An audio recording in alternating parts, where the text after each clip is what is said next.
The perfect mock draft continues here with the Washington Commanders. I had to think about it for a second because they've changed their name so much. The Washington Commanders was the perfect haul that they could get in the NFL draft coming up on April 28th. That's what we are here for, the Sportsocracy, aptly naming these after the perfect comedian, Chris Farley. Now you kids are probably asking yourselves, hey, Matt, how can we get back on the right track? He truly was the perfect combination of everything a comedian needs to be. Washington Commanders, the 11th overall pick. Which direction should they go? Well, for me, there's a lot of places they could go. To me, probably the best player they could come away with is Kyle Hamilton. But for this exercise, he doesn't fit because he's the number one player on my big board. And you're picking at 11. And I can't assume that player is going to be there because that's not how it works. You have to be within 8 slots on either side of the pick. So, and that also gives you a little spice because I really don't see how you're not going to take Kyle Hamilton. But let's say you don't. I look at Garrett Wilson, the wide receiver from Ohio State. And before anybody says this, and I know this is coming, well, then you have 3 receivers that are just around 6 foot or shorter. I don't care. This league is getting smaller, shiftier, faster, and Garrett Wilson is really a do-everything receiver. I think he's a good complement to Terry McLaurin. You've already got a good running game with Antonio Gibson. You brought back J.D. McKissick. I look at the line as, even though you lost Brandon Sheriff, I'm not truly upset about what's happening with the offensive line. And the defense needs one piece that we'll get to in a minute to tie it back together. You're going to have to prop up Carson Wentz because he's just not a good NFL quarterback at this point. The rosiest colored glasses you could possibly have. He's in the early 20s of quarterbacks in the NFL. Mm-hmm. He's very turnover prone. We saw last year he fixated on Michael Pittman because he didn't have a whole lot around him. And yeah, there would be games of Mo Alley Cox. There would be Zach Pascal games. But I look at it and go, you almost have to get more out of Curtis Samuel this year than you got last year. Terry McLaurin is, to me, a top 15 receiver in the NFL. You add another, what I think could ultimately be one of those on the other side. You've still got De'Ami Brown, who's a really raw, deep threat receiver, and you still got Logan Thomas. I don't really think you could ask for more than that surrounding Carson Wentz for him to be the best that he could possibly be. To me, this is the most infinitely winnable division in the NFL, and it's not all that close because I don't really believe in the Eagles, even though they're getting ready to have an influx of talent with 2 first-round picks and 2 more next year. You still have Jalen Hurts as your quarterback. The Cowboys are going to regress every single year that you're paying Dak Prescott because you're paying a top 12 quarterback, top 5 money. So to me, I'm not going to say that I'm not worried about the future. I want somebody that can help me right now because this division is winnable to me right now. And so for me, the ultimate first pick at 11 would be Garrett Wilson. All right, the wide receiver out of Ohio State. In the second round, the Washington Commanders swapped picks with the Indianapolis Colts in that Carson Wentz trade. So they pick at number 47 overall. Chad Muma, linebacker out of Wyoming. You remember last year when I told you were going to greatly regret Jamin Davis and it wasn't going to take you all that long? I just remember you hilariously laughing. Going, this is a 5th-round prospect you just took at 20 because he runned real good. Okay, so now you have to make chicken salad out of chicken shit. And I think you saw last year that Jamin Davis, when left to his own devices, is bad. So the way you fix that, in my opinion, in this base defense that they run, the front 4 is still really good. I would argue this is the best front 4 in the NFL. But you don't have that guy that ties everything together. You don't have the guy that's just dependable, the London Fletcher type linebacker that just ties this group together. That's exactly what Chad Muma is. And now people will say level of competition, things like that. I don't care. He has shined in every tape I've ever seen of him. There was really not a bad tape, high-level football IQ. He is if you were doing an opposite day, he would be the exact opposite of Jamin Davis because he's not unathletic, but he's not hyper athletic. He's just a really smart football player. This is your signal caller. This is the guy that ties everything together. He's athletic enough to cover running backs, athletic enough, big enough, and athletic enough to cover tight ends. And this just lets Jamin Davis be sideline to sideline. I'm huge on complementary drafting, where you take one player to get the most out of another player. And that is this to the highest extreme. I think he's a 3-down starter in this league immediately. I think he'd be the starting middle linebacker in this base set. And I think it just ties everything together. 3rd round pick, that's with the Indianapolis Colts. So next up is the 4th round pick at 113 overall for the Washington Commanders. Myjai Sanders, edge rusher from Cincinnati. And this is another complimentary piece. I know this is a player that they're interested in. I don't know that he's going to be in for a top 30 visit, but I know they have talked pretty extensively. He's been pretty open about that. And this is just the situational pass rusher. You know, Montez Sweat has become more of a down-in, down-out player than I ever thought he would be. One of the things that I noticed last year is when that base front four wasn't in, the play of this line dropped ridiculously. So this gives you – and look, I'm not sitting here telling you that you're going to get 50 snaps a game. You're not. He's going to come in and be exactly what I saw out of him at Cincinnati. He's explosive first-step guy, good off the snap. To me, better against the run than you would think for a guy who has some weight issues. There are some people who think he has to stand up in the NFL. I don't agree with that. You know, as I said with Garrett Wilson, this league is getting smaller, shiftier, faster, and to me, Myjai Sanders is a guy that he's just a high-effort player. And there is a thought in me, and this is, you know, three-dimensional chess. There is a thought that he can stand up as a linebacker, not in a 3-4. That's how, I mean, he's very, very athletic. And just, he's got one of the best first steps you'll ever see. It's when you get into the moves and the skill set, there's not as many tools in his tool belt as you would like. In the 6th round, 189 overall, Yusuf Corker, safety out of Kentucky. I'm very sure that somebody in the Washington Commander land is looking at the fact that I haven't taken a safety and saying, "Sweet mother of God, what is the holdup?" Getting there. Yusuf Corker is the in-the-box guy that, to me, you're looking for. I don't think safety is as big a need as a lot of other people do. That's why I didn't break my own rule and go Kyle Hamilton. To me, Kyle Hamilton, Washington would be a linebacker. And the way that the draft falls, that's when you do a perfect mock draft like this, you can't just go, oh, that's the best player on the board, everything else be damned.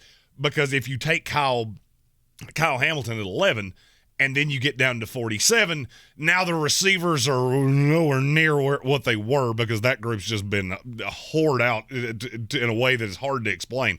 I have 11 guys going in the top 46. Whew. That's a shitload of receivers. So by then you're getting the slim pickings.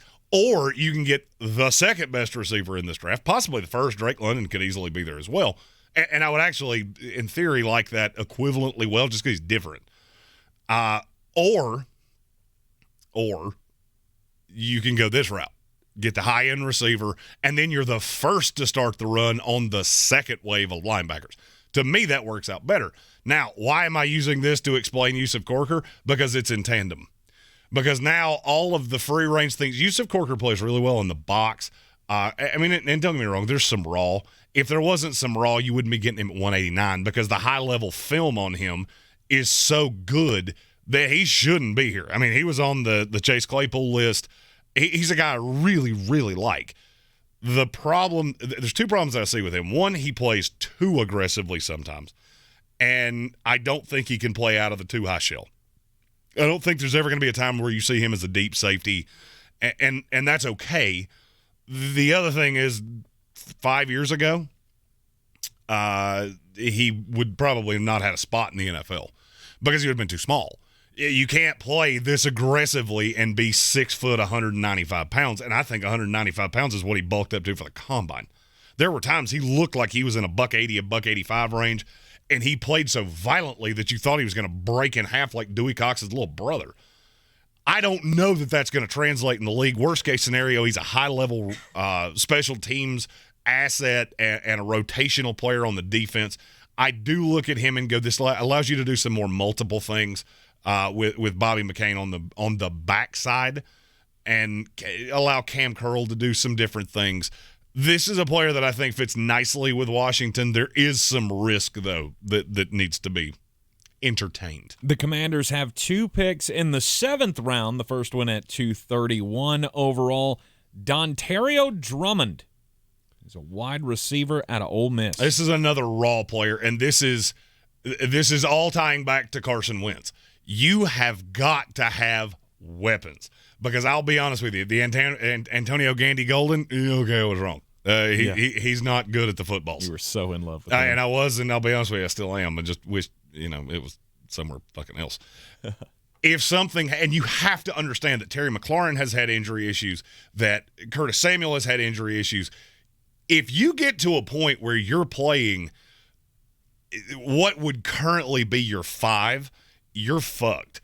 Because that will come to a time where teams will just load up 7 in the box and go, you know what, we've got one corner that can handle the healthy one, and nothing else scares me. Dontario Drummond's really raw. And I'm sure there's somebody out there that is thinking this about me right now. Let me tell you why I suck. Okay, you tell me what happens if what has happened the last 3 years happens and you're to the bottom of the depth chart receiver-wise. You need somebody, and part of this is De'Ami Brown showed me everything I was afraid of with him last year. He can't run an NFL route tree. He can run 9 routes and nothing else. Dontario Drummond can't do anything in the intermediate.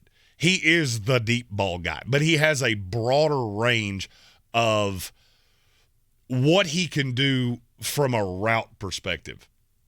And this would allow De'Ami Brown to be more of just get the ball in his hands. I have very little faith in Curtis Samuel because he's had so many injury issues over the course of time that I'm trying to figure out how can I rearrange the deck chairs on the Titanic here to make sure that I have enough weapons to prop up Carson Wentz. And this is what happens when you overpay for a quarterback. You're going to have to use your limited draft capital to make sure you have the things around him to put him in the best position for you to be as good as you can be.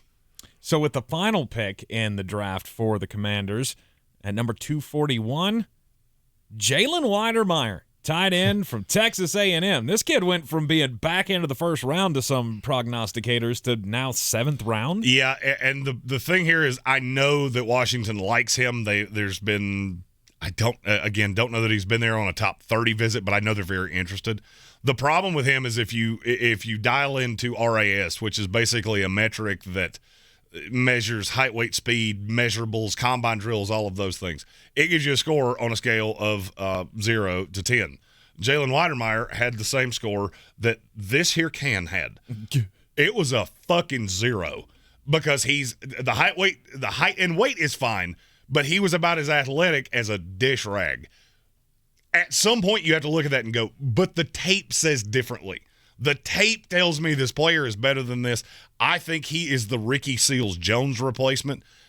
And I know full well that we only have 6 picks and 3 of them are going to be targets. You're damn right they are. Because I don't think your defense is that far off. What I saw last year was you just had miscast everything. Every player you had was cast in a way that they shouldn't have been. That's not a hard fix. I think Chad Muma fixes probably 90% of that. What I'm worried about is there were times that this offense looked like it had no gear outside of neutral, and if you weren't on a hill, it wasn't moving. Mm-hmm. That's what I care about. How are you going to score points? I do not love the Giants offense. I do not love the Eagles offense. And I'll be honest with you, I think the Cowboys offense is going to take at least 3 steps back. So your biggest benefit is your defense. I can keep throwing rotational players at that. What the fuck does it matter? You're deep defensively. It's the offense that's the problem. And I look at a guy like Jalen Wydermyer, and you add that. To me, he's very NFL ready.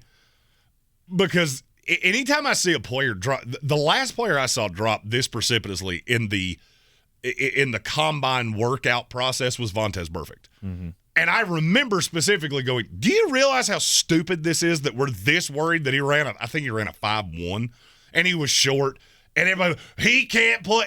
Did you watch him? He was killing people at Arizona State. But everybody lost their shit and went, oh, he ran a 5.1 and he's fat and he's got some off-the-field problems and blah, blah, blah, blah, blah. He was still a borderline Pro Bowler for the Bengals. Mm-hmm. And I have a funny feeling that Jalen Wydermyer is going to fall into the same tag of we go back and go, hey, you remember when you thought he couldn't play because he ran a 5.07? Yeah, that was awesome because he wound up being a serviceable NFL tight end. I think he would be a 2 immediately.